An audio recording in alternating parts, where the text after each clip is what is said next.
બ્રહ્મોપનિષદ પારાયણની અંદર 3 વિષય પર આપણે વાત સાંભળવાના છીએ. પહેલું છે પરિચય, બીજું છે પ્રાપ્તિ અને ત્રીજું છે પ્રસંગ. પરિચય એટલે પ્રમુખ સ્વામી મહારાજ કોણ છે. પ્રાપ્તિ એટલે આવા મોટા સ્વામી છે એ આપણા થયા છે એ કઈ રીતે. અને ત્રીજી વસ્તુ પ્રસંગ એટલે હવે આપણે એમના થવાનું છે તો કઈ રીતે. પરિચયની અંદર ગઈકાલે આપણે જોયું હતું કે નડિયાદની અંદર સ્વામીશ્રી બિરાજમાન હતા અને એ વખતે સ્વામીશ્રી પાસે યુવકોએ ગીત રજૂ કર્યું અને એની અંદર એવા શબ્દો આવે કે પ્રમુખ સ્વામી શું છે. અને સ્વામીશ્રીએ સામેથી આશીર્વાદની અંદર પોતાનો પરિચય આપ્યો કે પ્રમુખ સ્વામી એક સાધુ છે. પ્રમુખ સ્વામી એ સાધુ છે, ભગવાન સ્વામિનારાયણના ભક્ત છે અને યોગીજી મહારાજના શિષ્ય છે. તો સ્વામીશ્રી કયા અર્થમાં આ વસ્તુ બોલ્યા હશે એને આપણે સમજવાનો પ્રયત્ન કરીએ છીએ. સૌથી પહેલી વસ્તુ સ્વામીએ કીધી કે પ્રમુખ સ્વામી એ સાધુ છે.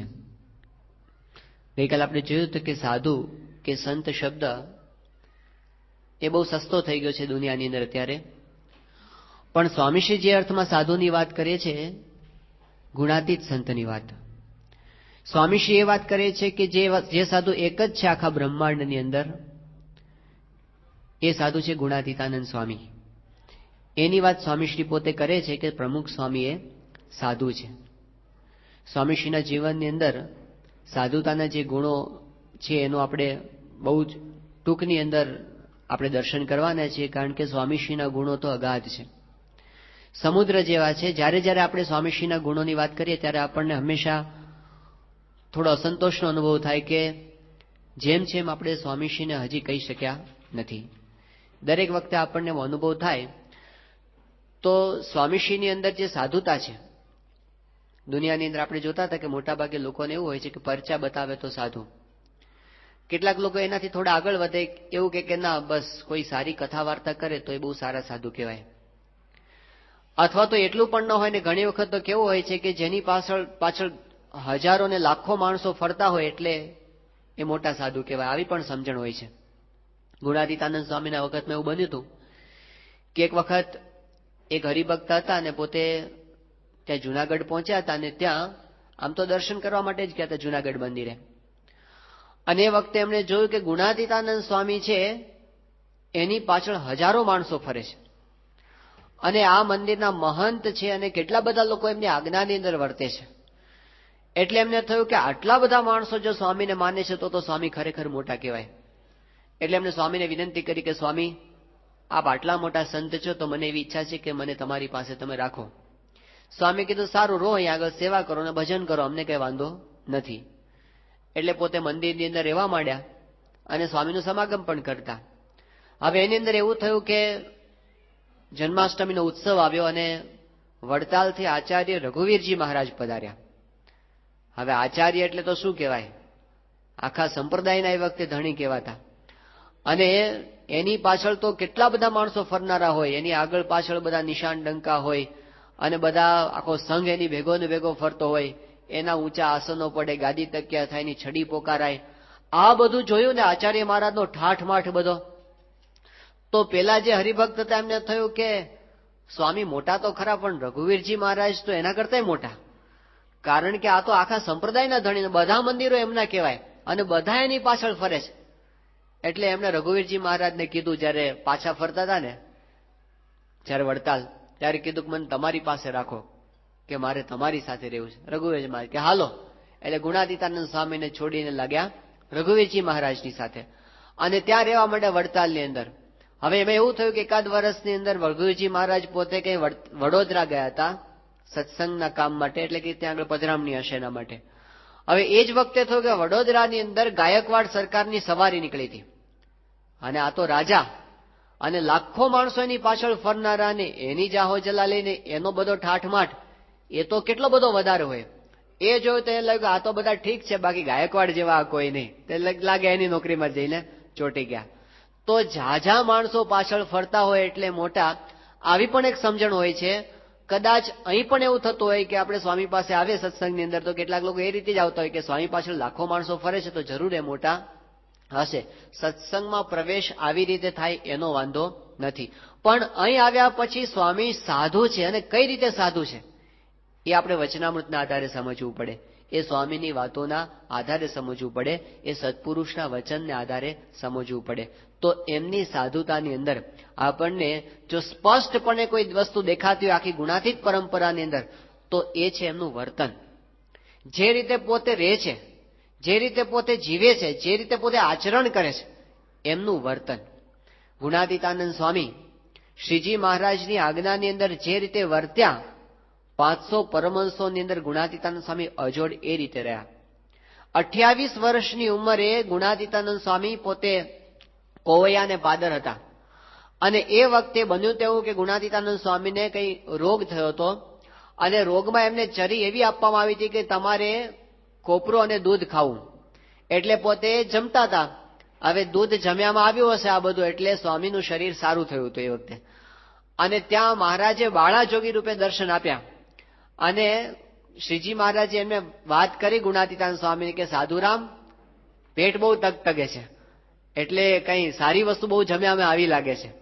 ગુણાતીતાનંદ સ્વામીએ પોતે આ વાત નોંધી છે કે મહારાજે દર્શન આપ્યા અને અમને એમ થયું કે મહારાજની રુચિ જણાતી નથી, અને એ વખતે ગુણાતીતાનંદ સ્વામીએ સંકલ્પ કર્યો કે હવે પછી કોઈ દાડો દૂધ મોઢામાં મૂકવું નથી. આ 28 વર્ષની ઉંમરે એમણે સંકલ્પ કર્યો, 82 વર્ષની ઉંમર સુધી ગુણાતીતાનંદ સ્વામી મોઢામાં દૂધનું ટીપું મૂક્યું નથી. તો આ દ્રઢતા કે મહારાજની જે રુચિ એ પ્રમાણેનું આચરણ, એની અંદર ગુણાતીત ગુરુ પરંપરા અજોડ છે. આ વર્તન એમની મોટામાં મોટી વિશેષતા છે. શ્રીજી મહારાજ એક વખત ત્યાં બિરાજમાન હતા સભા ભરીને, અને એ વખતે એક બાવો આવ્યો મહારાજ પાસે, અને મહારાજ પાસે આવીને કે સ્વામિનારાયણ તમે તો બહુ ભૂંડું કર્યું. તે મહારાજ કે અમે શું ભૂંડું કર્યું? કે આ ભાઈ ભાઈની સભા કોઈએ નોખી નહોતી કરી, તે તમે આ બધું જુદું પાડ્યું ને આ બધું બહુ ભૂંડું તમે કર્યું. એટલે એ વખતે મહારાજ હસવા માંડ્યા. મહારાજ કે હું તો અક્ષરધામમાંથી આવ્યો છું અને સુગાળવો છું. તે આ સુગ, આ નિયમ અમે અક્ષરધામમાંથી લઈને આવ્યા છે, આ લોકમાં આવા નિયમ હોય નહીં. અને પછી મહારાજે બહુ જબરજસ્ત વાત કરી કે જ્યાં સુધી અમારી સુગ છે ત્યાં સુધી આ નિયમ રહેશે, અમારી સુગ જતી રહેશે પછી આ નિયમ રહેશે નહીં. તો મહારાજની સુગ જેવી આજથી 200 વર્ષ પહેલા હતી એવી ને એવી સુગ જો કોઈએ ટકાવી હોય તો એ છે આપણી ગુણાતીત ગુરુ પરંપરા. આવી જ સુગ જે મહારાજ પોતે નિયમ લઈને આવ્યા હતા, અલૌકિક નિયમ. આ લોકમાં તો લોકોને વિચિત્ર જ લાગે આ નિયમ, પણ એ નિયમ અક્ષરધામનો નિયમ છે, એ માયા પરનો નિયમ છે. મહારાજ કે આ સાધુને આ નિયમ અમે અક્ષરધામમાંથી લઈને આવ્યા છીએ. તો એ આચરણ આપણા સાંગો પાંગ ગુણાતીત ગુરુ પરંપરામાં દેખાય. ગુણાતીતાનંદ સ્વામી રઘુવીરજી મહારાજની સાથે હતા, અને એ વખતે રઘુવીરજી મહારાજે કીધું કે સ્વામી તમને અમારામાં કેવું હેત છે? એટલે ગુણાતીતાનંદ સ્વામી રઘુવીરજી મહારાજ પર તો ખરેખરું હેત હતું. એટલે સ્વામીએ કીધું કે તમારા વિશે તો મને ખરેખરું હેત, પણ જો મને એવા સમાચાર મળે કે તમારા સિગરામની અંદર 2 વર્ષની પારકી બાળકી છે, તો આ જુનાગઢના દરવાજા તમારા માટે બંધ થઈ જાય. રઘુવીરજી મહારાજ કે બસ સ્વામી આટલું જ હે તમારા ઉપર? ગુણાતીતાનંદ સ્વામી કે આચાર્ય મહારાજ અમારે તો ધર્મનું હેત છે. જો તમે ધર્મ રાખો તો હેત રહે, બાકી તમારે ને અમારે કોઈ પ્રકારનું હેત રહે નહીં. ગમે તેવા સામે આવે સિદ્ધાંતની બાબતમાં, ધર્મ નિયમની બાબતમાં જે ક્યારેય નમતો ના મૂકે એ ગુણાતીત પરંપરા, એ આપણને દેખાય છે. સ્વામીશ્રી અત્યારે તો વિશ્વ વંદનીય સંત થયા છે, અને લાખો માણસો દેશમાં અને પરદેશમાં આમ કદાચ સત્સંગી ન હોય પણ અત્યંત આદર તો સ્વામીશ્રી પ્રત્યે બધાને હોય છે. પણ આવા મહાન સંત જ્યારે આટલા મોટા થાય ને ત્યારે એને સલાહ આપનારા પણ ઘણા બધા હોય. તો સ્વામીશ્રી પાસે ઘણા લોકો સલાહ આપવા માટે આવ્યા છે. હવે જ્યારે બહુ સારા દેખાવાનો જ્યારે આમ અભરખો જાગે ને, દુનિયાની અંદર સારા દેખાવાનો, લોકની અંદર મોટપ પામવાનો, અને જ્યારે ઝાઝા લોકો માનતા થાય ત્યારે પછી થોડી થોડી છૂટ લેવાની શરૂઆત થઈ જાય. પણ આપણે જોઈએ છે કે સ્વામીશ્રી ભલે લાખો લોકો એમની પાસે માનતા હોય ને પછી એમની પાસે અપેક્ષા રાખતો કે સ્વામી આટલી છૂટ તમે મૂકો. સ્વામીશ્રી વિદ્યાનગરમાં હતા અને બાપાની પાસે આવ્યા હતા એચ.એમ. પટેલ સાહેબ. એચ.એમ. પટેલ એ એક વખતના ભારતના નાણામંત્રી અને બહુ જ બુદ્ધિશાળી માણસ, અને ICS ઓફિસર થયેલા ચારુતર વિદ્યા મંડળના પ્રમુખ હતા પોતે. અને સ્વામીશ્રી પ્રત્યે અત્યંત ગુણાનુરાગ. બાપા પાસે દર વખતે દર્શન માટે આવતા અને બહુ જ કડક માણસ, આમ મિનિસ્ટરોને ગાંઠે નહીં એવા સ્વભાવના માણસ HM પટેલ. એમને સ્વામીશ્રી પાસે આત્મીયતાપૂર્વક આ વાત કરી હતી. એમણે કીધું કે સ્વામી, તમારું કાર્ય બધું બહુ સારું છે અને વિશ્વમાં તમારું કાર્ય પ્રસિદ્ધ થાય એવું છે, એમાં કોઈ શંકા નથી. પણ એક વસ્તુ આટલી છે કે તમારો આ જે નિયમ છે ને, તમે બહેનો સાથે વાતચીત કરતા નથી ને એ બધું, એમાં જો તમે થોડી છૂટકો ને તો તમારો સત્સંગ છે ને બહુ વધી જશે. નહીતર છે ને તમારો સત્સંગ વધશે નહીં. એમણે કીધું કે સ્વામી, આ બધા સાધુ ભલે બધા નિયમ પાડે, સંતો નિયમ પાડે એનો કોઈ વાંધો નથી, તમે નિયમ ન પાડો. તમે તો ગુણાતીત છો, તમારે તો કોઈ પ્રકારનો બાધ નથી, કોઈ પ્રકારનું બંધન નથી. માટે તમે થોડી છૂટછાટ રાખો તો આખી દુનિયામાં તમારો સત્સંગ બહુ વધી જશે. આ વાત જયારે કરી, સ્વામીશ્રી એમનું બહુ આદર રાખતા HM પટેલ સાહેબનો. પણ આ વાતની અંદર સ્વામીએ બહુ સ્પષ્ટપણે કીધું કે સાહેબ, આ વાતમાં તમારી બુદ્ધિ પહોંચે નહીં, આ વાતમાં તમને ખબર ન પડે. સ્વામીએ કીધું કે સાહેબ, આ તો શ્રીજી મહારાજની આજ્ઞા છે અને આ સત્સંગ વધારવો કે ઘટાડવો એ તો મહારાજના હાથની અંદર છે. અને મહારાજની ઈચ્છાથી જો સત્સંગ વધવો હશે તો ભલે વધે, અને કદાચ ઘટવો હોય ને તો અમે કદાચ ખૂણામાં બેસીને ભજન કરવું પડશે તો એ રીતે ભજન કરશું, પણ મહારાજની આજ્ઞાને લોપીને અમારે એવો સત્સંગ વધારવો નથી. આ ટેક મોટા મોટાની પાસે પણ સ્વામીશ્રી ક્યારે, ઈશ્વર પેટલીકલ ને નાનુભાઈ જે સ્વામીશ્રી પાસે આવ્યા હતા, બહુ જ પ્રસિદ્ધ લેખક છે ગુજરાતીના અને સુપ્રતિષ્ઠિત માણસો, એમને સ્વામી પાસે આવીને આ વાત રજૂ કરી. સ્વામી એમને પણ આ જ વાત કરી હતી કે આ અમારો સિદ્ધાંત છે, આની અંદર ક્યારેય બાંધછોડ હોય નહીં. તો ગમે તેવા સંજોગો આવે, સ્વામીશ્રી પોતે અમેરિકાની અંદર હતા અને મોતિયાનું ઓપરેશન, અને એટલી હદે મોતિયા પાકી ગયા હતા. સ્વામીશ્રી હરિભક્તોની ચિંતા કરતા હતા કે આપણે અત્યારે જો ફરિયાદ કરીએ કે મને આંખે ઓછું દેખાય છે અને પછી એની અંદરથી જો કંઈક બીજું નીકળે અને આપણા પ્રોગ્રામ બધા કેન્સલ થાય અને હરિભક્તો બધા આયોજન કરીને બેઠા હોય, એમણે નોકરી ધંધામાં રજા લઈ લીધી હોય અને પછી આપણે બધું ફેરવીએ તો હરિભક્તોને કેટલું બધું આમ ડિસ્ટર્બ થઈ જાય. એટલે સ્વામી જણાવતા પણ નહોતા કે મારી આંખે મને ઓછું દેખાય છે. એમ કરતા કરતા દિવસો વધતા સ્વામીને એવું થયું કે પોતાના પગની મોજડી દેખાતી બંધ થઈ ગઈ. એટલે એટલી હદ સુધી મોતિયો પાકી ગયો કે પેલા ડોક્ટર હચિન્સને ત્યાં સુધી કીધું કે જો અઠવાડિયું ખાલી મોડું કર્યું હોત તો સ્વામીશ્રીની આંખો પણ કદાચ જતી રહે એવો પ્રસંગ હતો, ઝામર થઈ જાત સ્વામીને. તો એવા સંજોગોમાં બધાને સિરિયસનેસ ખબર પડી ગઈ હતી કે આ તો બહુ જ ગંભીર મામલો છે, તાત્કાલિક ઓપરેશન કરાવવું પડશે. બોસ્ટનમાં ઓપરેશનની તારીખ નક્કી થઈ ગઈ અને સ્વામી પાસે વાત આવી. સ્વામીશ્રીએ પહેલી વાત મૂકી, સ્વામી કે આપણે ઓપરેશનમાં હોઈએ ત્યારે કોઈ સ્ત્રી નર્સ આપણી બાજુમાં આવવી જોઈએ નહીં. હવે આ તો એ તો અમેરિકા દેશ, બધો આ માથા ફરેલા માણસો બધા, હવે આપણા આવા નિયમો સાચવે. અને એ વખતે સ્વામી પાસે ડોક્ટરને વાત કરી. ડોક્ટર કે આ તો શક્ય જ નથી, અમારે તો સ્ત્રી નર્સોની જરૂર પડે જ. અને બહુ જ હરિભક્તોએ પ્રયત્ન કર્યા કે તો મારો નિયમ છે, પણ પેલા ડોક્ટરે કે પણ આમાં શું વાંધો છે. એટલે એવી વાત કરી કે સ્વામી આ તો નહીં થઈ શકે. ડોક્ટરે એટલી વાત કરી કે બહુ તો નહીં, પણ અમે એટલું કરી શકીએ કે સ્વામીશ્રી પોતે જ્યારે સભાન અવસ્થામાં હોય ત્યાં સુધી કોઈ સ્ત્રી નર્સ સ્વામીની પાસે આવે નહીં. અને સ્વામીશ્રી પોતે આવી રીતે બાપા પોતે પેલામાં બાપાને પેલું બેભાન કરી દે અને પછી એમને એનેસ્થેસિયા આપ્યા પછી જયારે સ્વામીશ્રી પાસે લાવીએ સ્ત્રી નર્સ તો વાંધો નથી ને. સ્વામી પાસે આ વાત કરી. સ્વામી કે હું બેભાન હો કે સુષુપ્તિમાં હો, પણ નિયમ એ નિયમ, આની અંદર ફેરફાર થાય નહીં. તો કે પણ બાપા આ તો કોઈ રીતે આ હોસ્પિટલમાં શક્ય બને એમ નથી. સ્વામી કે તો આપણે કે ઓપરેશનની ઉતાવળ નથી, આપણે દેશમાં જઈને કરશું. હવે દેશમાં જે ત્યાં સુધી તો રહેવાય એવી હતી જ નહીં પરિસ્થિતિ, પણ સ્વામી ત્યાં સુધી તૈયાર હતા કે કદાચ જો વ્યવસ્થા નહીં થાય ને તો આપણે ઓપરેશન કરાવવું નથી, જે થવું હોય તે થાય. તો પોતાના દેહ ઉપર જયારે આવે ને ત્યારે ભલભલો માણસ છે ને હલી જાય. એ કે આટલા નિયમમાં શું વાંધો છે, હવે એમાં ક્યાં ક્યાંય મોટા નિયમનો ભંગ છે, પ્રાયશ્ચિત કરી 5 માળા કરી નાખશું, એમાં ક્યાં વાંધો છે. જરાય એની અંદર સ્વામી છૂટ મૂકતા નથી. તો આ ગુણાતીતની વર્તનની રીત, જે ગુણાતીતાનંદ સ્વામીનું બ્રહ્મચર્ય જોઈ અને એ વખતે જુનાગઢના નાગરો એવું બોલેલા કે બીજું બધું તો ઠીક, પણ આ ગુણાતીતાનંદ સ્વામીનું બ્રહ્મચર્ય જોઈને અમારું કાળજું તૂટી જાય છે, આવું બીજા કોઈ પાળી શકે નહીં. તો એ નિયમ આપણી પરંપરામાં સારધાર. સ્વામીશ્રી પોતે ત્યાં 2000ની સાલમાં અમેરિકામાં હતા અને યુનોની અંદર સ્વામીશ્રી પોતે વ્યાખ્યાન આપવાના હતા. આવી એટલી મોટી ઘટના હતી કે આપણી તો આમ છાતી ગજગજ ફૂલતી હતી. ત્યાં આગળ તો આમ દેશની અંદર તો બધા છાપાવાળા એટલા બધા આમ આખા દેશની અંદર બધે થઈ ગયું હતું અને ગુજરાતમાં તો ખાસ કે યુનોના ઇતિહાસની અંદર કોઈ ગુજરાતીમાં જો આખા વિશ્વને સંદેશ આપ્યો હોય તો પહેલા વહેલા પ્રમુખ સ્વામી મહારાજ.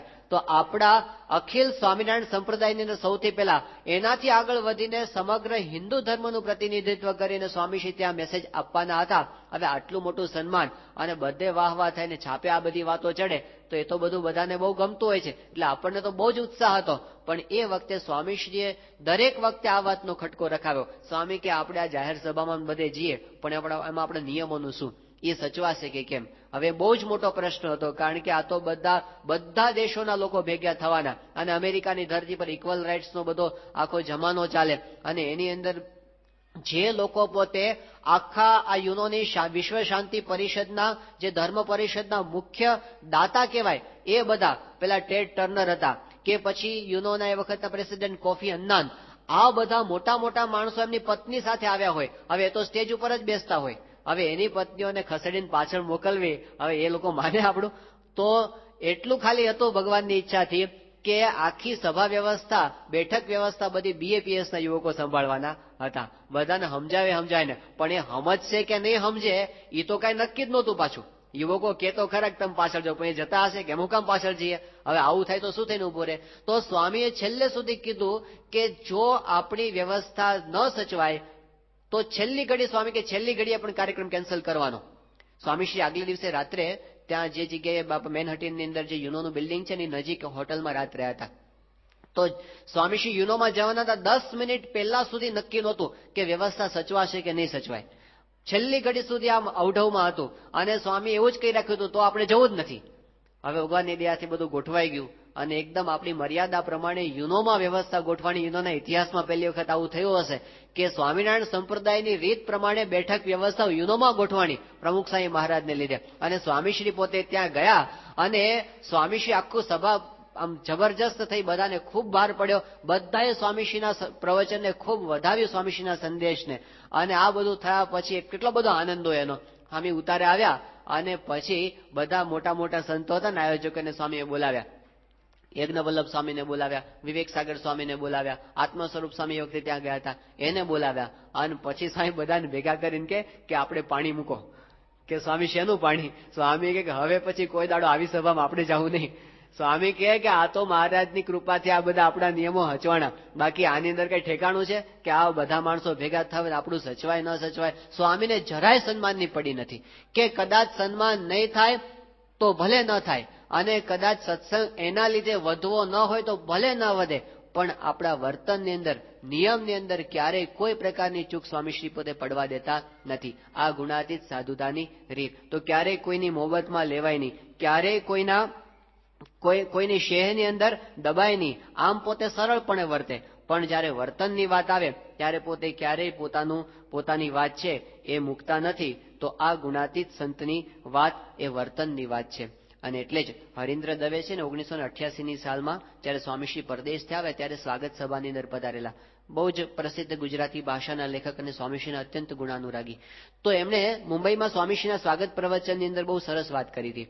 એમણે કીધું કે સ્વામી, તમે જેવી રીતે ધર્મનો ઉપદેશ આપો છો અને લોકોને સદાચારની વાત કરો છો, એવી રીતે અમે પણ આવી બધી વાતો તો લોકોને કરીએ છીએ કે આવી રીતે વર્તવું જોઈએ, આવી રીતે આપણે શું કહેવાય આચરણ રાખવું જોઈએ. પણ પ્રશ્ન એ છે કે તમારી વાતોની છે ને બધાને અસર થાય છે, પણ અમારી વાતોની કોઈને અસર થતી નથી. એવું કેમ થાય છે? આવો પ્રશ્ન એને જાહેર સભામાં પૂછ્યો.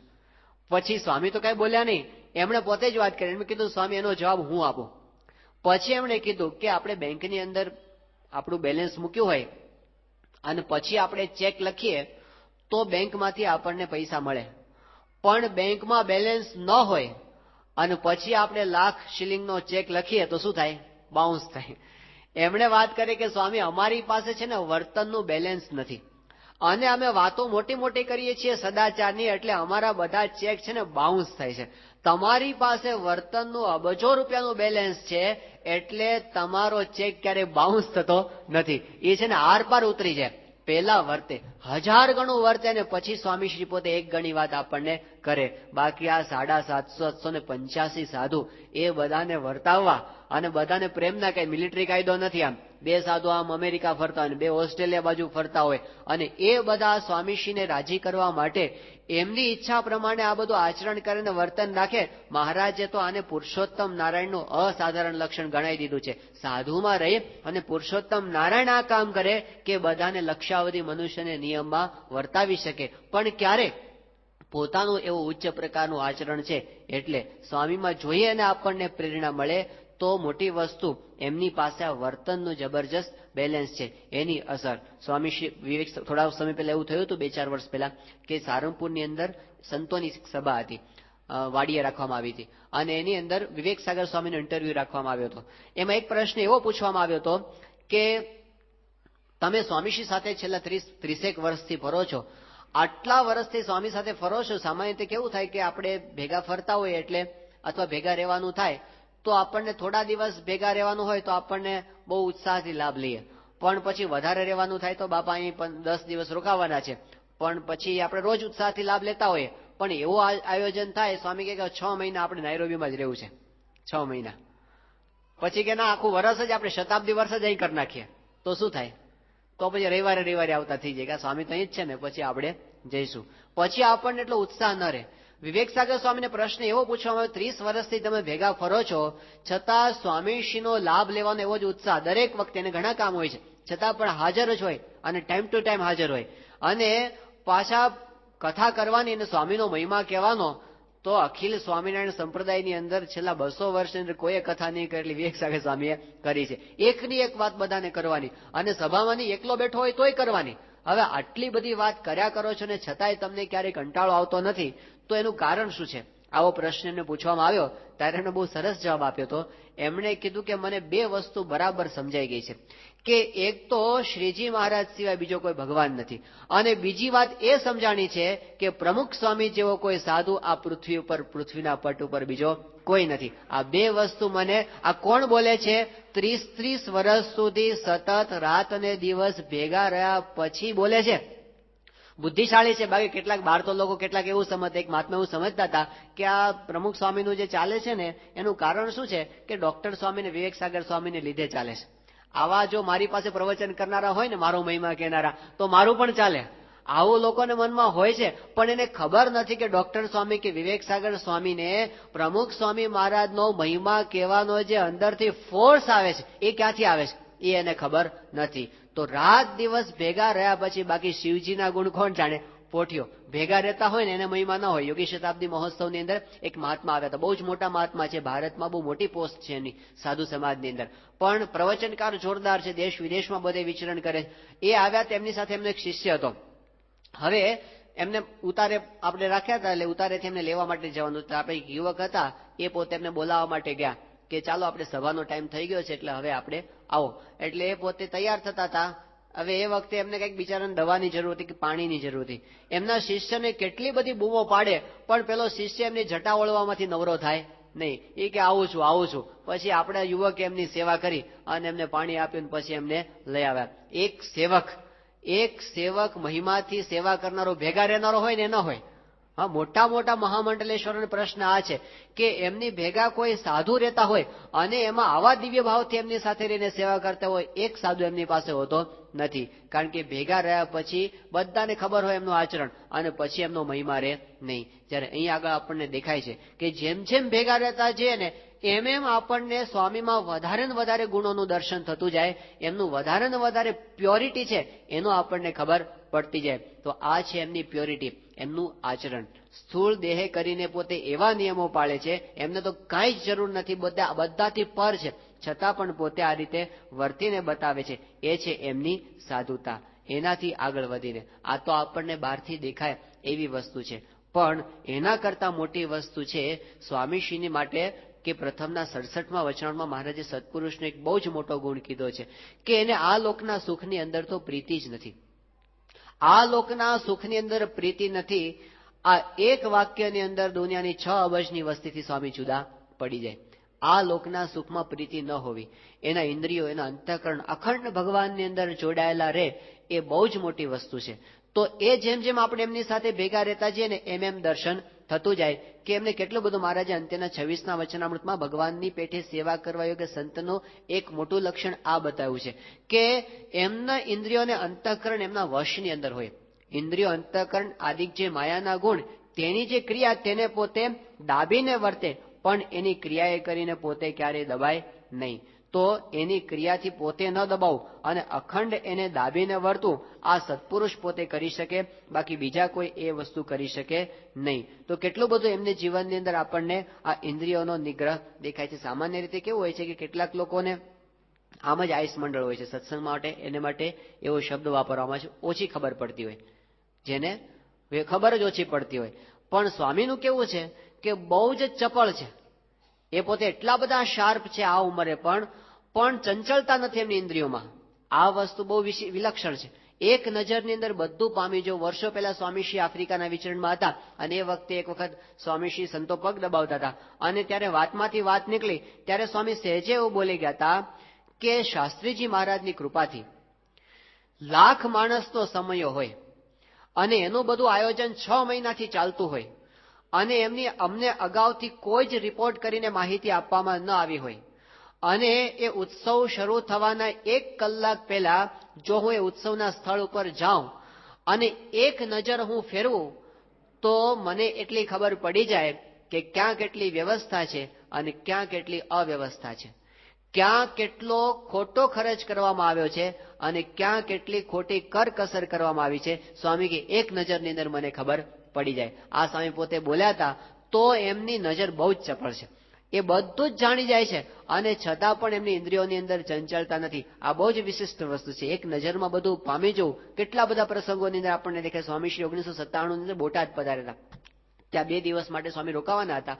હવે સ્વામીશ્રી તો સીધા જ સ્વાગત સભામાં સ્ટેજ ઉપર પધાર્યા અને ત્યાં આગળ બધું સરસ કાર્યક્રમ થયો, બાળકોનું નૃત્ય થયું, પ્રવચનો થયા, સ્વામીના આશીર્વાદ, અને પછી સ્વામી ફરીને આમ મંદિરનું કોમ્પ્લેક્સ હતું ને, સ્વામીને એ વખતે બતાવતા હતા યોગમુનિ સ્વામી, ત્યાંના સ્થાનિક સંત છે, કે આવી રીતે આવું કન્સ્ટ્રક્શન આટલું થયું છે ને આ બધું થાય છે ને આ બાકી છે. તો એમાં સ્વામીએ મંદિરની ઉપર જે શિખર હતું ને શિખરની આગળ એક કાંગરા કરવામાં આવ્યા હતા.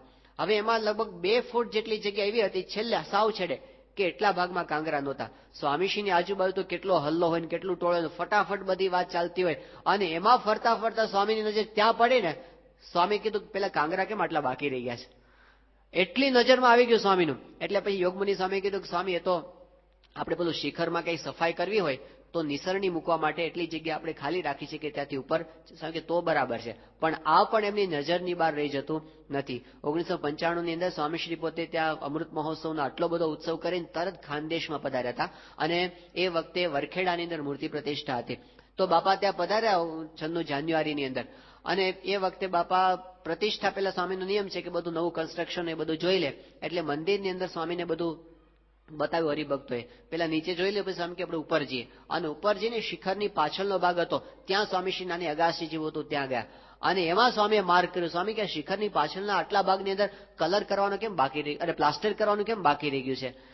એટલે હરિભક્તોએ કીધું કે સ્વામી એમાં એવું છે કે આ તો પ્રતિષ્ઠાના દિવસો નજીક આવી ગયા અને સમય રહ્યો નહોતો, એટલે પછી છેલ્લે દોડાદોડી થઈ ગઈ, એટલે હવે અત્યારે તો કંઈ થઈ શકે એવું નહીં, એટલે અમારે બાકી રાખી દેવું પડ્યું. એટલે સ્વામીએ તરત સૂચના આપી. સ્વામી કે જો આ તો છે ને કામ ભેગું કામ થઈ જાય, આ ઉત્સવના હલ્લામાં ભેગું ભેગું થઈ જાય, હવે રહી ગયું છે ને તો ધ્યાન રાખજો, જો નહીં રાખો ને તો કાયમ માટે આવું રહી જશે, એટલે ખટકો રાખીને પૂરું કરી નાખજો. એ કે હા બાપા અમે પ્લાસ્ટર ને બધું કામ પૂરું કરી નાખશું. અને પછી સ્વામીશ્રી પોતે તો પ્રતિષ્ઠા કરીને ખાનદેશનું 10-15 દિવસનું વિચરણ અને પછી સ્વામી ફરતા ફરતા સુરત ને બધે થતા પછી વડોદરાને થઈને 3-4 મહિના પછી સ્વામીશ્રી સારંગપુર પધાર્યા અને સારંગપુરમાં ફૂલદોલનો ઉત્સવ હતો અને એમાં હજારો હરિભક્તો, આપણે સામે ફૂલદોલની અંદર દેશ પરદેશના હરિભક્તો આવે અને બહુ જ ભવ્ય ઉત્સવ થયો.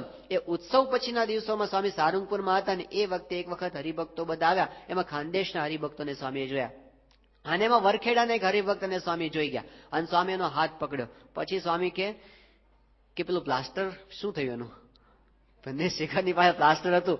એ કે બાપા હજી તમને યાદ છે, આટલું બધું ઝીણું ઝીણું તમે આટલી મોટી સંસ્થાનો વહીવટ કરો અને છતાં પણ પેલું શિખરની પાછળ પ્લાસ્ટરનો આટલો ભાગ બાકી છે, એ તમે યાદ રાખો છો? આટલા શાર્પ છે સ્વામી. એક નજરની અંદર સ્વામી પોતે પામી જાય. સ્વામી શ્રી સારંગપુરની અંદર હતા અને એ વખતે એવું થયું હતું 2001ની સાલમાં કે બાપા પાસે સારંગપુરનો આખો ઇતિહાસ, બધા ભણનારા સંતો હોય ને એટલે સ્વામીશ્રી પાસે બધી રજૂઆતો કરે, એટલે એમાં સારંગપુરનો ઇતિહાસ રજૂ કરતા હતા જુદી જુદી રીતે. એમાં ટ્રેનિંગ સેન્ટરની વાત આવી. એટલે એક દિવસ સવારે સ્વામીશ્રી આગલે દિવસે રાત્રે સ્વામીશ્રી પાસે બધી રજૂઆત થઈ હતી કે ટ્રેનિંગ સેન્ટર કઈ રીતે શરૂ થયું. એમાં પૂજ્ય જ્ઞાનેશ્વર સ્વામીએ બધી રજૂઆત કરી અને કીધું કે બાપા આવી રીતે ટ્રેનિંગ સેન્ટર છે એ 1981ની સાલમાં સાધક ટ્રેનિંગ સેન્ટર શરૂ થયું. પહેલા 73 થી અભ્યાસ તો બધો ચાલતો હતો, પણ 81 થી સાધક તાલીમ કેન્દ્ર શરૂ થયું. અને એ વખતે ડોક્ટર સ્વામીની ઈચ્છા હતી કે આપણે સાધકોનો ડ્રેસ રાખીએ. અને સાધકોના ડ્રેસમાં શું રાખવું, પછી વિચાર એમણે એવો આપેલો કે નીચે ધોતી પહેરવાની, ઉપર જબ્બો પહેરવાનો, માથે સફેદ ટોપી પહેરવાની. ટોપી પહેલા પહેરે ને આવી એ ટોપી પહેરવાની, એવો એ વખતે ડ્રેસ નક્કી થયો હતો. આ બધી વાત સ્વામીશ્રી પાસે થઈને સ્વામી ખૂબ હસ્યા હતા એ વખતે. હવે આ વાત એ વખતે પૂરી થઈ ગઈ. બીજે દિવસે સ્વામી જયારે પોતે અલ્પાહાર કરતા હતા ને એ વખતે એવું આયોજન કર્યું હતું કે બધા જે 25-30 જેટલા સાધકો હતા ને એ બધા માટે કાગળની ટોપીઓ તૈયાર કરી હતી. ડેકોરેશન ડિપાર્ટમેન્ટે કાગળની ટોપી માથે પહેરી લે, આવી ટોપી જેવી ટોપી જ લાગે. અને સ્વામી બેસી ગયા, બધા પેલા સાધકોને એન્ટ્રી ના આપી, બધા સ્વામી બેસી ગયા, આસન પર બેઠા ભોજનના, અને પછી પાછળના દરવાજેથી બધા સાધકો ટોપી પહેરીને આવ્યા. અને બધા જોયા ને એટલું બધું બધાને હસવું આવ્યું. સ્વામીશ્રી સહિત બધા ખડખડાટ હસતા હતા. અને જેવા એ લોકો બેઠા ને એમાં સ્વામી પાછું એક જ નજર સ્વામી 30 સાધકો પર ફેરવી હતી. એમાં પાછળ એક સાધક હતા, રાકેશભાઈ નું નામ હતું. સ્વામી કે પેલો તું ઉભો થાકે, એટલે સ્વામીને ઉભો કર્યો. બધાને તો આને શું કામ ઉભો કર્યો હશે, એટલે એને ઉભો કરીને સ્વામીએ કીધું કે જો આની ટોપી જુઓ. એટલે બધાને કઈ વિશેષ ના લાગ્યું. સ્વામી કે યોગી મહારાજના વખતમાં અંબાલાલ કાકા જયારે આવતા બકરીપોળ વાળા, ત્યારે એમના ભાઈ હતા કચરાભાઈ. એ કચરાભાઈ જયારે આવતા ને ત્યારે આની જેમ આમ વાંકી ટોપી પહેરતા. કે સ્વામી કે સીધી ને પણ વાંકી ટોપી પહેરતા. અને યોગી બાપા છે ને એ આ ટોપી જોઈને બહુ રાજી કે વાહ કચરાભાઈ તો વાંકી ટોપી પહેરે છે. એ જોઈને યોગી બાપા બહુ રાજી થતા. સ્વામી કે એના જેવી ટોપી આને પહેરી છે. હવે વિચાર કરો, સ્વામી આટલા બધા એક નજર કરીને કોને કેવી ટોપી પહેરીશ એ એની નજરમાં આવી જાય. પછી બીજા દિવસે સ્વામી સાંજે વોકિંગ કરવા માટે ત્યાં સ્મૃતિ મંદિર પ્રદક્ષિણા કરવા માટે પધાર્યા હતા. એમાં આપણે મોરડિયા સાહેબ છે બોટાદના, એને દાસ, એ આમ ટોપી પહેરીને ઉભા હતા. તો સ્વામી પહેલા જ રાઉન્ડમાં આ જ ટોપી, કાગળની ટોપી એને પહેરાઈને ઉભા રાખ્યા હતા. આમ પસાર થયા ને આમ નજર ફેરવીને સ્વામી કે આને તો ટોપી ઊંધી પહેરી છે. એક જ નજરમાં. અને ખરેખર ટોપી ઊંધી હતી. પેલા ક્યારના એને 10 મિનિટ થઈને રિહર્સલ કરાવતા હતા, એને ખબર નહોતી કે આને ટોપી ઊંધી પહેરાવી છે. પણ સ્વામીને એક નજરમાં ખબર બહુ શાર્પ છે. ક્યાં કોણ સ્વામી જો ભોજનમાં બેઠા હોય અથવા સભામાં બેઠા હોય ને તો આપણને લાગે સ્વામી કોઈના સામું જોતા નથી. પણ ખબર ક્યારે પડે કે જયારે સ્વામીને કોઈકનું કામ હોય ને ત્યારે એના સામું જ જુએ.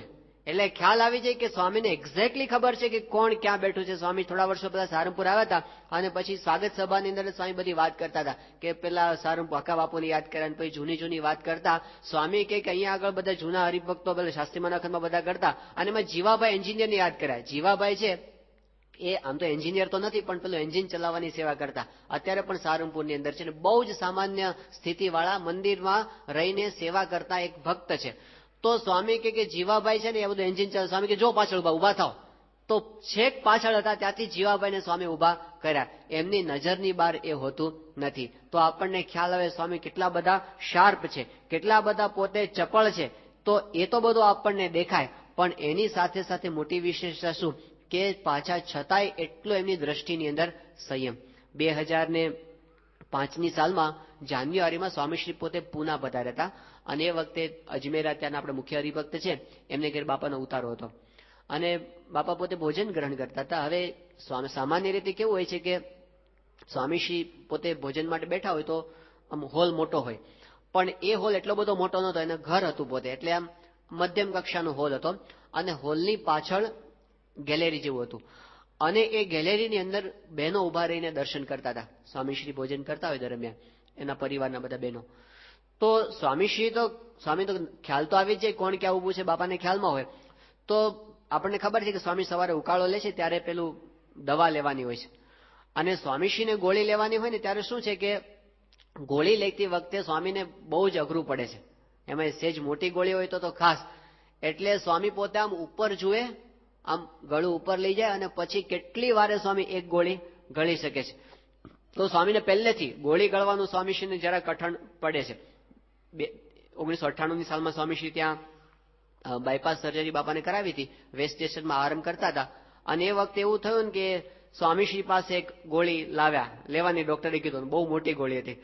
તો સ્વામી તો ગોળી જોઈ જ રહ્યા. સ્વામી કે આ તો નહીં ગળી શકાય. એટલે એકની 2 ગોળી કરી, પછી કે 2 આપી, પણ સ્વામી કે આ નહીં ચાલે 2. પછી 2 ની 4 કરી, 4 ની 8 કરી, 8 કરીને પછી સ્વામી હાથમાં 8 ગોળી જોઈને આમ બેસી રહ્યા. પછી સામે સંતો ઉભા હતા ને, સ્વામી કે સંતો ધૂન કરો, આ ગોળી ઉતરી જાય. સિરિયસલી બોલતા હતા, ગંભીરતાથી. સ્વામી કે ધૂન કરો, આ ગોળી ઉતરી જાય. અને પછી સંતોએ ખરેખર ધૂન ચાલુ કરી. સ્વામી એક ગોળી ગળતા જાય, સંતો ધૂન બોલતા જાય. 8 ગોળી પૂરી થઈ ને ત્યારે સ્વામીને હાશ થઈને સ્વામી કે સહજાન સ્વામી મહારાજની માંડ 8 ગોળી પૂરી કરી સ્વામીએ. હવે ગોળી ગળવાનું સ્વામીને આટલું કઠણ પડે છે એટલે સ્વામી આમ સીધું તો ગળિત, આમ ઊંચું ડોક કરીને સ્વામી ગોળી ગળવા માટે પ્રયત્ન કરતા હોય છે. હવે આમાં શું હતું કે બાપા પોતે ત્યાં ગોળી આપી સ્વામીને, અને જો સ્વામી આમ ઊંચી નજર કરે ને તો સીધું સામે ગેલેરી હતી અને એમાં બહેનો ઉભા હતા. હવે સ્વામીને ખ્યાલ હતો પાછો, તો સ્વામીએ બહુ જ પ્રયત્નપૂર્વક, જે સ્વામીને 6-7 ગોળીઓ લેવાની હોય છે, બહુ જ પ્રયત્નપૂર્વક સ્વામી આમ ડોક ઊંચી કરાવીને સ્વામી એક ગોળી ગ્રહણ કરી. આ કઈ કક્ષાનો સંયમ કહેવાય કહો? એટલી ચપળતા છે એમની દ્રષ્ટિમાં, અને છતાં પણ કેટલો બધો સંયમ કે એમની નજર એમની ઈચ્છા બહાર ક્યાંય જઈ શકે નહીં. તો આ આપણને સ્વામીશ્રીની અંદર દેખાય છે. સ્વામીશ્રી રાજકોટની અંદર હતા અને એ વખતે ત્યાં એક પ્રદર્શન જોવા માટે લઈ ગયા હતા, અને એમાં બધા સ્વામીશ્રીને બધું બતાવતા હતા. ત્યાંના જે વ્યવસ્થાપક હતા એમાં ગાંધીજીનું આખું જીવન ને બધું હતું, અને એમાં આવ્યો કે સ્વામી કસ્તુરબાનો ફોટો છે. તો સ્વામી તો આ તો એક જ સેકન્ડમાં, હજી કીધું નથી ને ત્યાં તો સ્વામીશ્રી નીચી દ્રષ્ટિ કરીને ત્યાંથી નીકળી ગયા. આ આપણને દેખાય છે. હમણાં સ્વામીશ્રી અહીં આવતા પહેલા 2 દિવસ પહેલા ગાંધીનગરની અંદર હતા, અને એ વખતે આપણી સંસ્થા દ્વારા વ્યસન મુક્તિની એક વિડીયો કેસેટ પ્રકાશિત કરવામાં આવી છે. એક યુવકે બધી તૈયાર કરી છે. હવે એ યુવક બાપાના વોકિંગ દરમિયાન બતાવવા માટે આવ્યો કે સ્વામી 12 મિનિટની આપણે એક વિડીયો કેસેટ તૈયાર કરી છે, અને એમાં બધા વ્યસનોની વાત છે કે વ્યસનોથી કેવું નુકસાન થાય છે, વ્યસનોથી પરિવારની અંદર કેવા ઝઘડા થાય છે, સ્વાસ્થ્યને કેવી હાનિ થાય છે, કેવા પ્રશ્નો ઊભા થાય છે, એ બધું એમણે બહુ સરસ રીતે આખું આમ બહારની કોઈ ટીવી ચેનલ હોય ને પ્રોફેશનલી પ્રોગ્રામ રજૂ કરતી હોય એવી રીતે BAPS વતી એમણે આખું રેકોર્ડિંગ શૂટિંગ કરીને બહુ સરસ પ્રોગ્રામ તૈયાર કર્યો હતો. અને સ્વામીને બતાવવા માટે આવ્યા, અને પછી બાપાએ વોકિંગ ચાલુ કર્યું, સામે સ્ક્રીન પર બાપા જોતા હતા, અને હજી શરૂઆત થઈ કે BAPS સંસ્થા પ્રેઝન્ટ કરે છે, ને શરૂઆતમાં ઇન્ટ્રોડક્શન આવ્યું, અને શરૂઆતની અંદર જ બતાવવા ગયા ને ત્યાં પછી બહેનોના પોઝ આવ્યા, અમુક ફોટોગ્રાફ હોય ને બધા લેડીઝના, અને સ્વામી એકદમ નીચી નજર કરી નાખી. પછી તો બધાને ખબર પડી કે આ તો આવું જ આવે છે, એટલે તરત પેલા યુવકને સમજાવી દીધું. એટલે જયારે પેલો કંઈક લેડીઝનું ચિત્ર કે પોઝ આવે ને એટલે બાપા તરત પેલો આમ આંગળી હાથ, યુવક હતો ને એ પોઝ આડે આગળ હાથ રાખી દે સ્ક્રીનની આગળ અને પેલા પ્રોજેક્ટરની આગળ.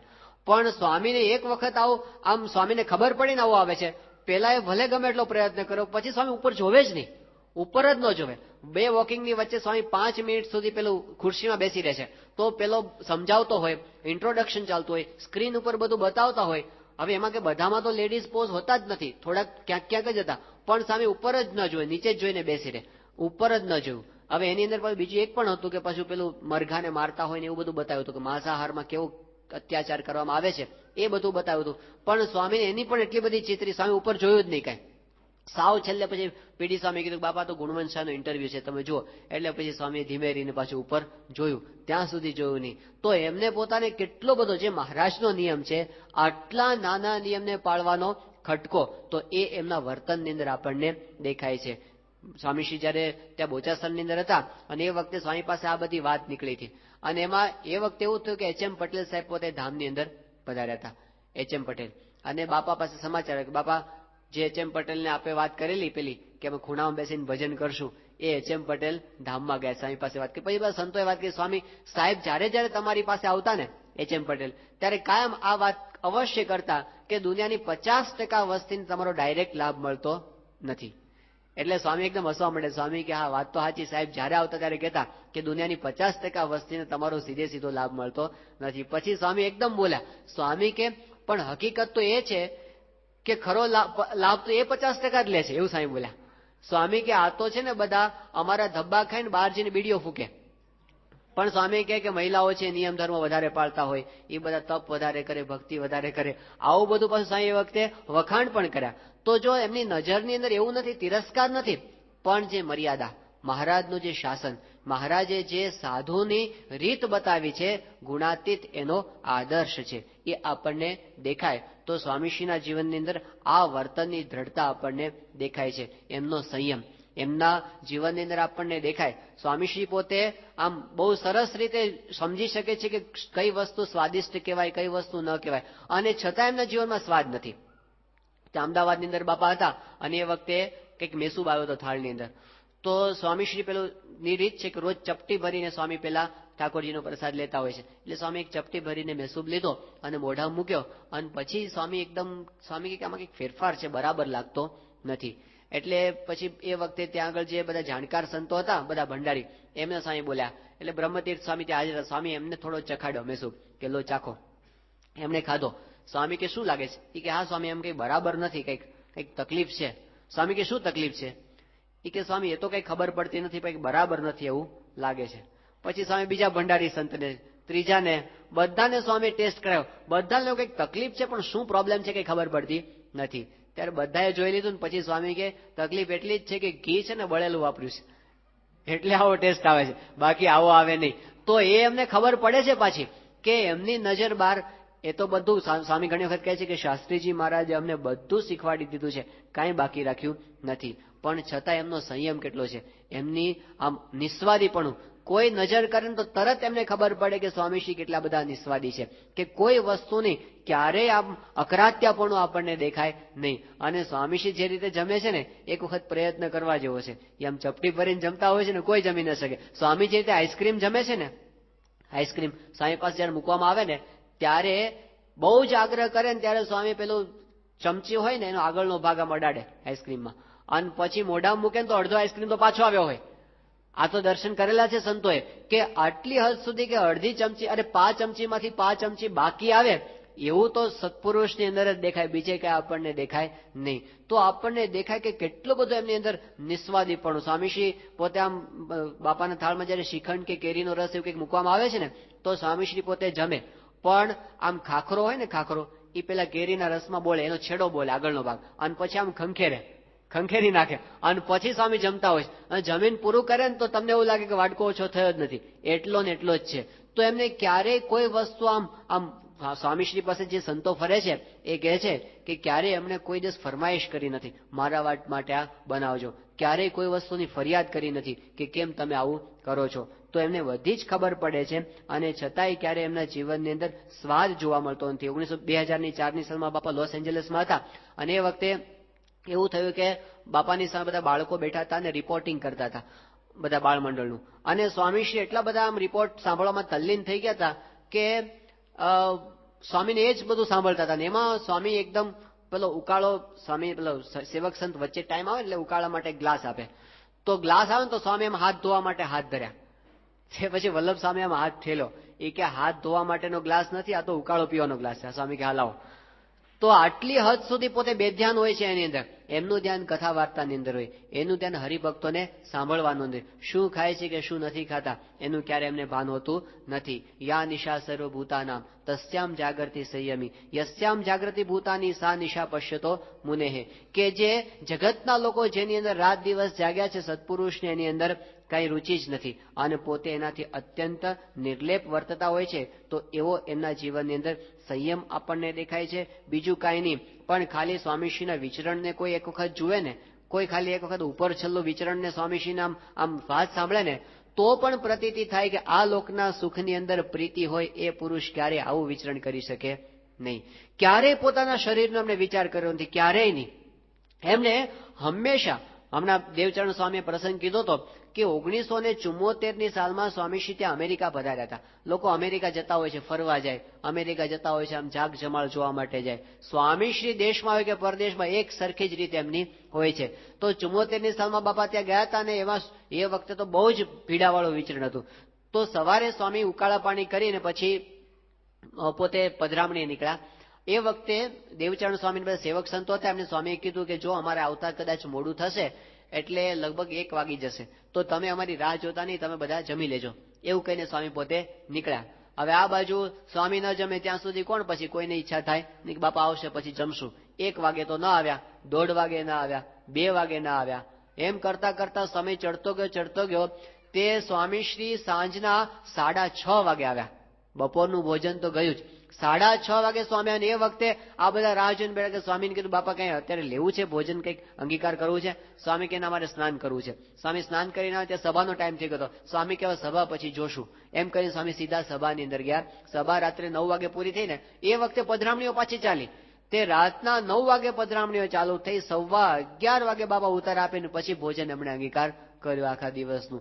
તો આવી રીતનું એમનું વિચરણ ગોઠવાતું હતું અને કોઈ દિવસ એમણે પોતાના શરીરનો વિચાર કર્યો નથી. એ આપણને દેખાડે છે કે એમને આ લોકના સુખની અંદર તો કોઈ પ્રકારની પ્રીતિ જ નથી. એમની ઇન્દ્રિય નિગ્રહ આપણને સતત દેખાય. તો આ સ્વામીશ્રીની વિશેષતા છે. એનાથી આગળ વધીને સાધુતાનું એક બહુ જ મહાન લક્ષણ હોય તો મહારાજે કારિણીના 6ઠ્ઠા વચનામૃતની અંદર નિર્મત્સરતા બતાવ્યું છે. નિર્મત્સરતા, અજાત શત્રુતા. ક્યારેય કોઈનું અહિત થાય એવો વિચાર સ્વામીશ્રીને આવ્યો નથી. એ વાત એમણે અમદાવાદની અંદર કરી હતી. બાપા કે ક્યારેય કોઈનું અહિત થાય એવો વિચાર એક વખત પણ મને આવ્યો નથી. આ કોણ બોલે છે? આમ હિમાલયમાં જઈને કોઈ બોલે તો બરાબર છે. આ તો સંસ્થા ચલાવવાની, વ્યવહાર કરવાનો, અને એની અંદર પાછા એમની ઉપર તો પાટા પાડનારા ઘણા હોય, અંદરના પણ હોય ને બહારના પણ હોય. એવા સંજોગોમાં છેલ્લા 56 વર્ષથી 57 વર્ષથી તો સ્વામીશ્રી બીએપીએસ સંસ્થાના પ્રમુખ પદે રહી અને હોલસોલ વ્યવહાર સ્વામીશ્રી સંભાળે છે. અને છતાં પણ સ્વામીશ્રી આટલો વ્યવહાર સંભાળવા છતાં પણ કહે છે મને ક્યારે કોઈનો અહિત થવો વિચાર આવ્યો. ત્યાં બહુ જ જયારે ઊંડો વિચાર કરીએ ત્યારે ખ્યાલ આવે કે આપણી સાથે કોઈ દુશ્મનાવટ રાખતું હોય અને આપણી સાથે કોઈ આમ કનડગત કરતું હોય અને પછી આપણે સતત એનું હિત થવી પ્રાર્થના કરીએ, આ સામાન્ય વસ્તુ નથી. એ સ્વામીશ્રીના જીવનમાં આપણને પળે પળે દેખાય. જ્યારે સ્વામીશ્રી હમણાં થોડા વર્ષો પહેલા પ્રસંગ બની ગયો અને આપણે ઘણી વખત સાંભળેલો છે કે સ્વામીશ્રી 2002ની સાલમાં સારંગપુરમાં હતા અને એ વખતે 24મી સપ્ટેમ્બરનો દિવસ અને ગાંધીનગર અક્ષરધામની અંદર આતંકવાદી હુમલો થયો. આ પરિસ્થિતિ એવી એ વખતે નાજુક હતી. જ્યાં જ્યાં સમાચાર એ વખતે મળ્યા ને એ બધા જ એ વખતે આમ આખી સંસ્થામાં બધાના જીવ અદ્ધર થઈ ગયા હતા. કારણ કે આપણી સંસ્થામાં ક્યારે આવો પ્રસંગ આવો બન્યો નહોતો કે આટલું સીધું જ આક્રમણ થયું. કોણ હતા એ કોઈને ખબર હતી નહીં.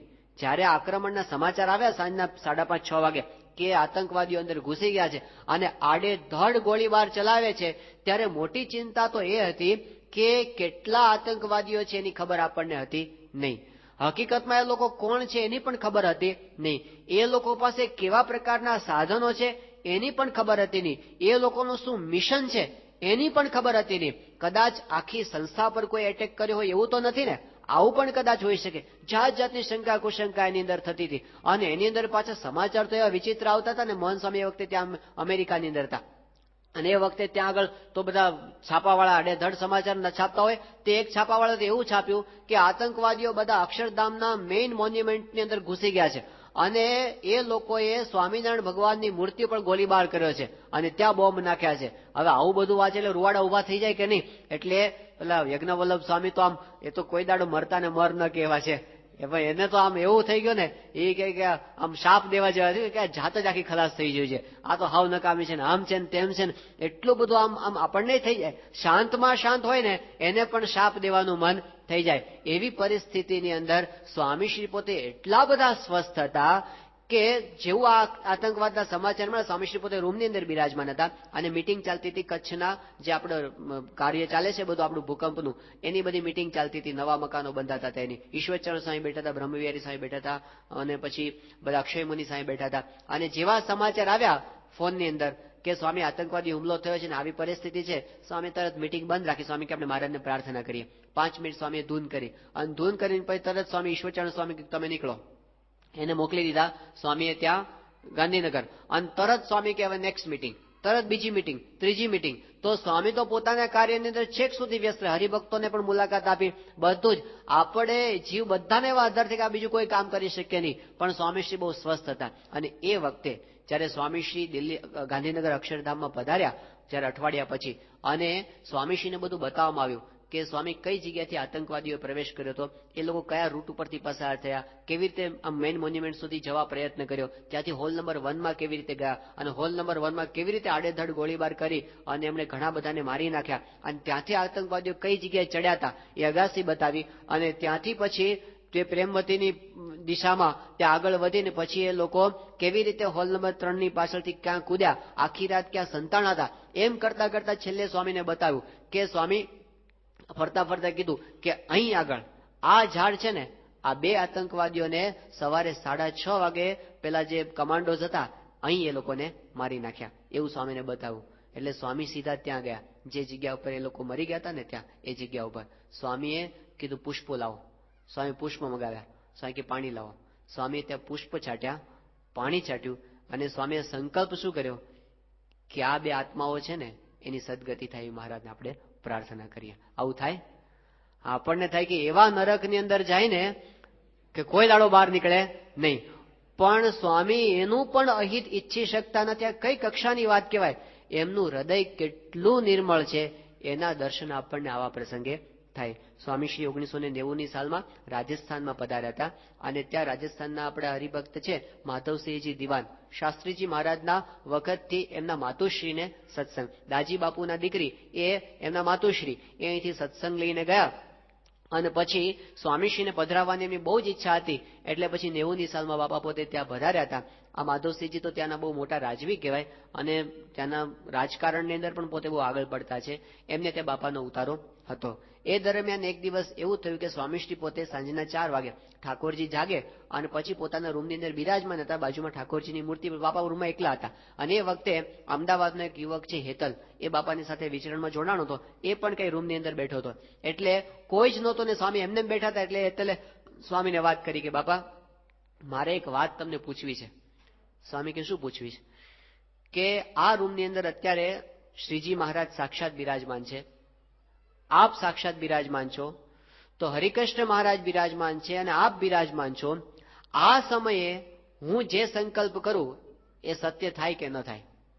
સ્વામી કે પેલા સંકલ્પ શું છે એ વાત કર. એ કે બાપા એમ નહીં, તમે મને કહો કે ભગવાન સાક્ષાત બિરાજમાન છે હરિકૃષ્ણ મહારાજ અને તમે બિરાજમાન છો, તો સંકલ્પ સિદ્ધ થાય કે ન થાય? સ્વામી કે થાય જ ને. મહારાજ સાક્ષાત બિરાજમાન છે તો શું ન થાય? એમની હાજરી તો સત્ય સંકલ્પ છે, જે એમની હાજરીમાં કરીએ બધું સિદ્ધ થાય. તો હેતલ કે તો સ્વામી હું સંકલ્પ કરું છું કે જે સંસ્થાએ તમારો આટલો બધો દ્રોહ કર્યો છે અને તમારો દ્રોહ કરવામાં કાંઈ બાકી રાખ્યું નથી, એ સંસ્થાનું ધનોત્પનોત નીકળી જાય. સ્વામીના આખા મુખના ભાવ ફરી ગયા. આ વાત સાંભળીને સ્વામી કે અહીં આવો, એકદમ કડક થઈને સ્વામી કે અહીં આવો, એ નજીક બોલાવ. સ્વામી કે આ હરિકૃષ્ણ મહારાજના ચરણારવિંદનો સ્પર્શ કર. 2 હાથ ચરણારવિંદમાં સ્વામી અડાડાવ્યા અને પછી સ્વામી કે હવે સંકલ્પ કર કે આજ પછી કોઈ દિવસ આવો સંકલ્પ હું નહીં કરું.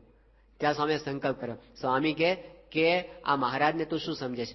આ ભગવાન છે, પૂર્ણ પુરુષોત્તમ નારાયણ છે, એમની મરજી વિના કોઈનું હલાવ્યું પાંદડું હલતું નથી. મહારાજની જેમ મરજી હોય એમ થાય. આપણે ક્યારેય કોઈના માટે અહિત થાય એવો સંકલ્પ કરવો નહીં. આ સ્વામીશ્રીની સાધુતા છે. એના દર્શન સ્વામીશ્રી વર્ષો પહેલા ત્યાં આણંદની અંદર બિરાજમાન હતા. આણંદમાં એક જૂનું મંદિર હતું અને એમાં બિરાજમાન હતા. અને એ વખતે એક સંપ્રદાયના સાધુ સ્વામી પાસે આવ્યા અને સ્વામી પાસે આવીને એમણે, બાપા તો રીત છે કે કોઈ બહારના સાધુ આવે અને આવી રીતે સ્વામી એમની સરભરા બધું કરાવે, એ બધું કરાવ્યું. પછી એમણે કીધું અમારે બાપાને ખાનગીમાં મળવું છે. એટલે સ્વામી પાસે આવ્યા અને કીધું સ્વામી શું વાત કરવી છે સ્વામી કે?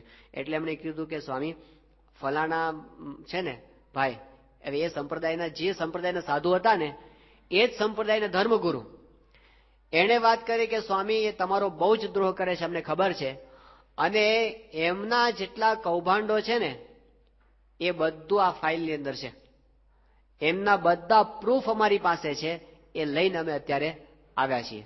એમને એમ કે સ્વામી તરફથી આપણને સપોર્ટ મળશે. અને જ્યાં આ વાત કરીને સ્વામી એકદમ ઉગ્ર થઈ ગયા. સ્વામી કે તમને સાધુ જાણીને અમે બોલાવ્યા, પણ અત્યારે ને અત્યારે ઉભા થઈને તમે બહાર નીકળી જાઓ. આવું સ્વામી કોઈ દાડો કોઈ ન કહે. પણ સ્વામી એને કીધું કે અમારે તમારું કાંઈ જ કામ નથી, તમે ઉભા થઈને અત્યારે મંદિરની બહાર નીકળી જાઓ. સ્વામીએ કાઢી મૂક્યા રીતસર એને, પણ એની અંદર જરા પણ દાદ આપી નહીં. બાકી આમાં તો કાન સરવા થઈ જાય કે ન થઈ જાય? હા શું છે, વાત તો કરો જરા, જાણીએ તો ખરા. પણ એની અંદર સ્વામીએ જરા પણ ઇન્ટરેસ્ટ બતાવ્યો નહીં. તો આ એમની સાધુતા. હમણાં સારંગપુરને સ્વામીશ્રી બિરાજમાન હતા અને બધા સંતોએ પ્રત્યક્ષ દર્શન કર્યા. હમણાં એક પ્રકરણ ચાલે છે, તાજું પ્રકરણ. કદાચ સમાચાર મળ્યા હોય, કેટલાક છાપા દ્વારા વાંચ્યા હશે, કેટલાક ઇન્ટરનેટ દ્વારા, કેટલાક બીજા હરિભક્તો દ્વારા. ગરડાની અંદર આપણી સંસ્થા એક દિવાલ બનાવી છે અને એ અત્યારે આખા ગુજરાતની અંદર હો કરવામાં એના વિશે આવ્યું છે. હવે વાતની અંદર કાંઈ જ માલ નથી. જે લોકો જાણકાર છે એ બધાને ખબર છે કે આ વિરોધની અંદર કોઈ જ તથ્ય નથી, બધાને ખબર છે. અને છતાં પણ જે રીતે વિરોધ કરવામાં આવે છે ને, બહુ જ વરવી રીત છે.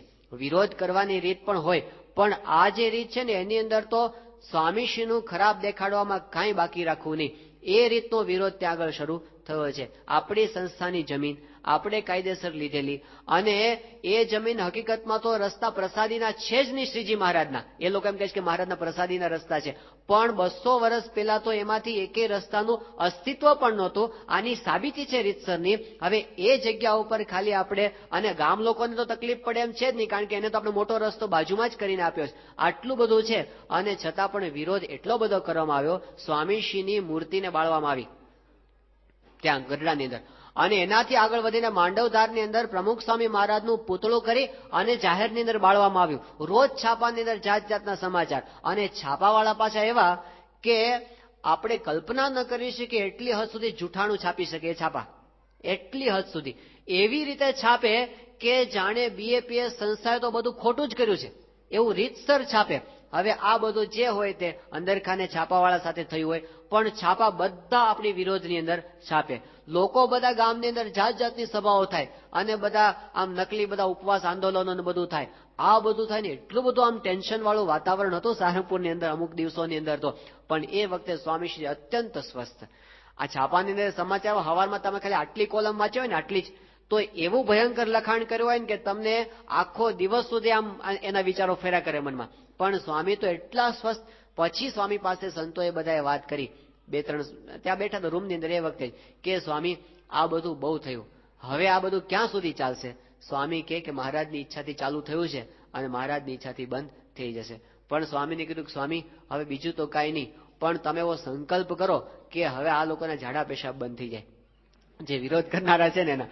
સ્વામી કે ના, મહારાજની શું રીત છે અને આપણા ગુરુઓની શું રીત છે એ પ્રમાણે આપણે કરીએ, એનાથી વધારે કંઈ કરાય નહીં. પણ કે સ્વામી આ તો પણ જુઓ તો ખરા, તમે કંઈક હદ બાર આટલી હદે છાપે છે. સ્વામી કે આપણે એટલો જ સંકલ્પ કરો કે મહારાજ એને સદબુદ્ધિ આપે, આ સિવાય આપણે બીજું કોઈ સંકલ્પ કરો નહીં. પણ સંતો બધા બહુ મંડ્યા. સ્વામી એકદમ થોડા અકળાઈ ગયા. સ્વામી કે તમે આવું બધા બોલ કરો છો, પણ પ્રાર્થના કરો ને કે એને સદબુદ્ધિ આપે. આનાથી આગળ સ્વામી પોતે કાંઈ બોલ્યા નહીં. હવે આ વિશેષતા છે જુઓ આપણી સંસ્થામાં. બાકી હો જે રીતનું થતું હતું, હવે એ વખતે જો ઉપાડ કર્યો હોત તો સ્વામીશ્રી એક એવા વિશ્વવંદનીય પુરુષ છે. અને કલ્પના કરો કે જે પુરુષની જન્મ જયંતિમાં 2.5 લાખ માણસો ભેગા થતા હોય, એમના ખાલી દર્શન કરવા માટે 2.5 લાખ માણસો, એ પુરુષને ખાલી આમ મરણિયા થનારા કેટલા હશે એમની પાછળ?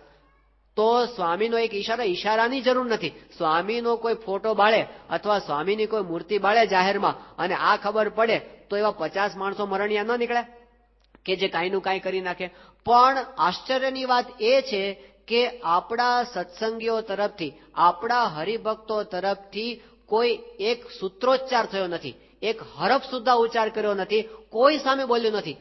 આખો સંપ્રદાય એ પ્રમુખ સ્વામી મહારાજની સાધુતાથી સુગંધિત છે, બધાને અનુભવ થયો કે આ લોકો કઈ નિવેદન કરતા નથી. મારવાની વાત તો જવા દો, પણ કઈ બોલતા પણ નથી. એનું કારણ શું છે? જો હરિભક્તો બધા સમસમી તો ગયા હતા, પણ કેમ આ બધું નથી કરતા?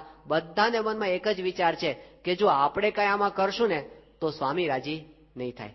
આ વિચારથી બધા સંયમ રાખી શકે છે કે સ્વામી બાપા રાજી. આતંકવાદ વખતે આખા ગુજરાતમાં આપણા હરિભક્તો તો ઠીક, પણ અખિલ હિન્દુ ધર્મે સંયમ પાળ્યાનું કારણ શું? કે પ્રમુખ સ્વામી મહારાજની અપીલ છે. જો આપણે અપીલનો ભંગ કરશું ને તો પ્રમુખ સ્વામી રાજી નહીં થાય, અને આખું ગુજરાત એ વખતે શાંત રહ્યું. તો એમની સાધુતાની કેટલી વિશાળ અસર છે આપણને અનુભવાય.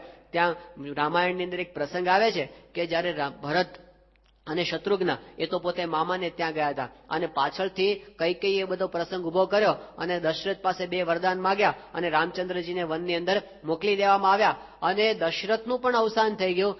ત્યાર પછી બંને ભાઈઓનો અયોધ્યાની અંદર પ્રવેશ થયો, અને અયોધ્યામાં પ્રવેશ કર્યા પછી એમને સમાચાર મળ્યા કે દશરથનું તો અવસાન થયું છે, અને અમારા પિતાના મૃત્યુની અંદર અને અમારા ભાઈ રામને વનની અંદર મોકલવાની અંદર જો મોટું કારણ હોય તો આ કૈકેયી, અને કૈકેયીને પણ ચડાવવામાં જો મોટું કોઈ કારણભૂત હોય તો એ છે મંથરા. આ સમાચાર એ લોકોને મળી ગયા, એટલે 2 ભાઈ એટલા બધા ગુસ્સે થયા હતા, અને એ બરાબર એ લોકો મહેલમાં પ્રવેશ કર્યો, અને જ્યાં કૈકેયીના મહેલ તરફ જતા હતા ત્યાં રસ્તાની અંદર પેલી મંથરા ઉભી હતી. મંથરાને એ વખતે કઈ બધા આમ શણગારો આપ્યા હતા ભેટની અંદર, એટલે બધા 16 શણગારો સજીને ઊભી હતી. એનું વર્ણન કર્યું છે રામાયણની અંદર. રજ્જુ બધા ઈવ વાંદરી, એ કેવી લાગતી હતી તો જાણે દોરડાઓથી વાંદરી બાંધી હોય ને એના જેવી લાગતી હતી. એ જોયું પેલા, અને એને જોઈ અને શત્રુઘ્નને એટલો બધો ગુસ્સો ચડ્યો, એને તરત તલવાર ખેંચી કે અત્યારે તારું માથું ઉડાડી દઉં કે મારા ભાઈ રામને વનની અંદર મોકલવામાં જો સૌથી મોટી કારણભૂત હોય તો આ સ્ત્રી છે. અને જ્યાં મારવા માટે તૈયાર થયો, ભરતે એનો હાથ પકડ્યો. એને શત્રુઘ્નને કીધું કે શત્રુઘ્ન, તને જેટલો આ મંથરા ઉપર ક્રોધ છે ને એના કરતા 10 ગણો ક્રોધ મને મંથરા ઉપર છે. પણ અત્યારે આપણે સંયમ એટલા માટે રાખવાનો છે, હું એટલા માટે આ મંથરાને કઈ નથી કરતો કે જો મંથરા ઉપર આપણે કોઈ પગલું લેશું તો રામ રાજી નહીં થાય. બસ આટલા માટે આપણે સંયમ રાખવાનો છે. તો રામ વિશે એમના મનમાં કેટલો પ્રતીતિ હશે કે જો બીજાને આપણે આટલું પણ દુઃખ દેશું રામ નિમિત્તે, રામ પોતે રાજી નહીં થાય. આ 10 લાખ હરિભક્તોએ જે સંયમ જાળવ્યો, સ્વામીશ્રીની સાધુતા, કે જો આપણે કાંઈ પણ કરશું તો સ્વામી રાજી નહીં થાય. અને બધા રાખી શકે છે. તો આજની હદ સુધી બધા લોકોને એનો અનુભવ થયો. તો મોટા મોટી વસ્તુ એ છે કે એમની અજાત શત્રુતા. કેટલા બધા એમને વિશે લેખો લખાણા છે, કેટલાય છાપાઓએ આડેધડ છાપ્યું છે. સ્વામીશ્રી માટે તો આખી દિવાલો ભરી અને તીર્થ સ્થાનોની અંદર બધું એમની વિરોધ લખવામાં આવ્યું છે.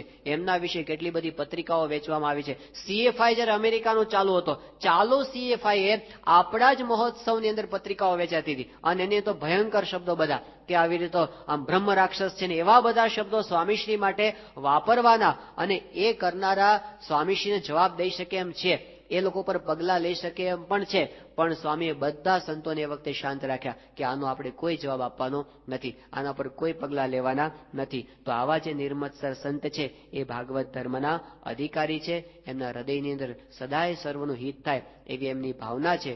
તો એ ગુણાતીત પરંપરાની બહુ જ મોટી વિશેષતા. પ્રમુખ સ્વામી મહારાજ એ સાધુ છે.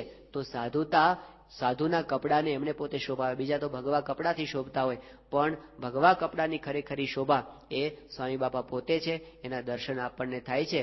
તો જેમ આપણે બધા ગૌરવ લેતા હોય છે ને કે દુનિયાનો ટોપ લેવલનો ક્રિકેટર એ અમારા દેશનો છે, એનું આપણે ગૌરવ લેતા હોય છે. દુનિયાનો ટોપ લેવલનો ફિલ્મનો એક્ટર હોય એ આપણા દેશનો હોય ને તોય આપણે ગૌરવ લેતા હોઈએ કે આ એક્ટર છે ને એ અમારા દેશનો છે. બોલો ગિનેસ બુકમાં નામ આવે ને કે સૌથી લાંબી મૂછવાળો પેલો શ્રીધર ચિલ્લાલ એ અમારા દેશનો છે, એનું પણ આપણે ગૌરવ લેતા હોઈએ છીએ. તો દુનિયાના ટોપ ક્રિકેટર કે ટોપ એક્ટર એનું આપણે ગૌરવ લેતા હોય તો દુનિયાનો ટોપ સાધુ એ આપણી પાસે છે, એનું ગૌરવ આપણને થયા વિના રહે નહીં. અને એનો જે આનંદ આવે તો સ્વામીશ્રીએ આપણને પોતાના સ્વરૂપની અંદર એક વસ્તુ આ સમજાવી, પ્રમુખ સ્વામી એ સાધુ છે, એમના